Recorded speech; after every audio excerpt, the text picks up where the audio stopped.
Subscribe करें हमारे YouTube channel को और क्लिक करें बेल आइकॉन को हमारी आने वाली वीडियो सबसे पहले देखने के लिए।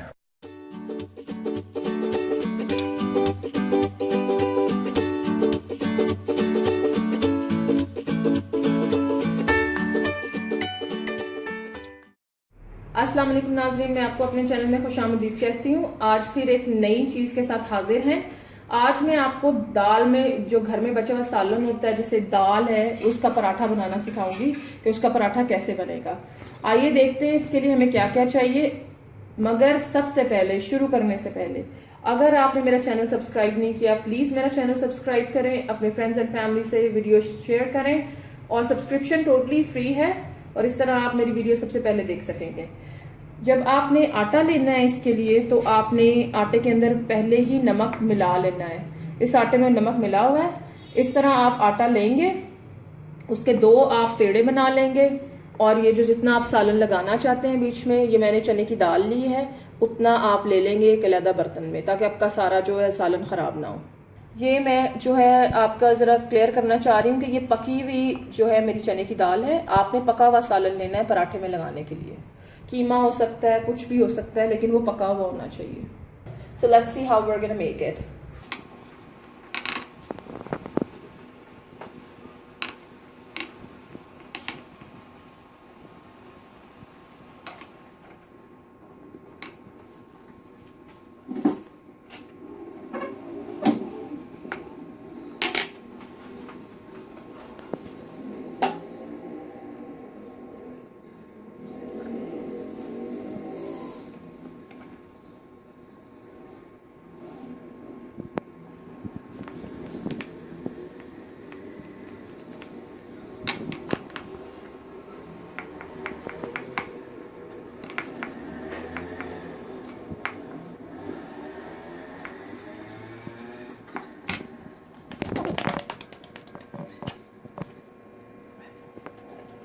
ये नाज़रीन, इसके अंदर हमने घी जरा भी इस्तेमाल नहीं किया, क्योंकि जो हमारा घर का बना हुआ सालन होता है उसमें ऑलरेडी घी या ऑयल होता है, तो हमने वो अंदर इस्तेमाल नहीं किया।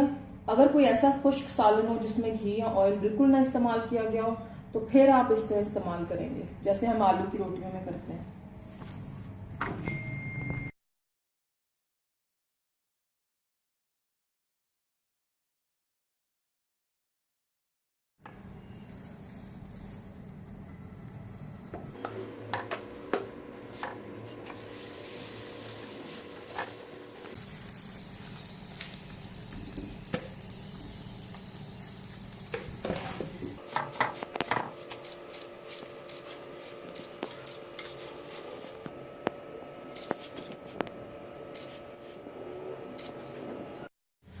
आपने इसके लिए फ्लेम को मीडियम टू लो रखना है, वरना ये आपका पराठा जल जाएगा।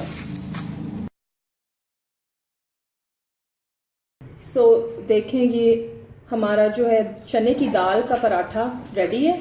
इस तरह आप कोई सा भी सालन इसमें इस्तेमाल कर सकते हैं। हम गोभी भी बनाएं तो उसका भी पराठा बना लेते हैं, अगर कीमा बचा हो तो उसका भी पराठा बना लेते हैं, ऐसे चिकन का कीमा भी बचा हो तो उसका पराठा बना लेते हैं। ट्राई कीजिए, मुझे बताइए आपको कैसा लगा। अब फिर एक नई वीडियो के साथ जल्दी हाजिर होंगे। मगर जाने से पहले, अगर मेरा चैनल सब्सक्राइब नहीं किया तो प्लीज मेरा चैनल सब्सक्राइब करें। सब्सक्रिप्शन टोटली फ्री है। अपने फ्रेंड्स एंड फैमिली के साथ मेरी वीडियोस को शेयर करें। अपना बहुत सारा ख्याल रखें। हम जल्द दोबारा मिलेंगे। अल्लाह हाफिज।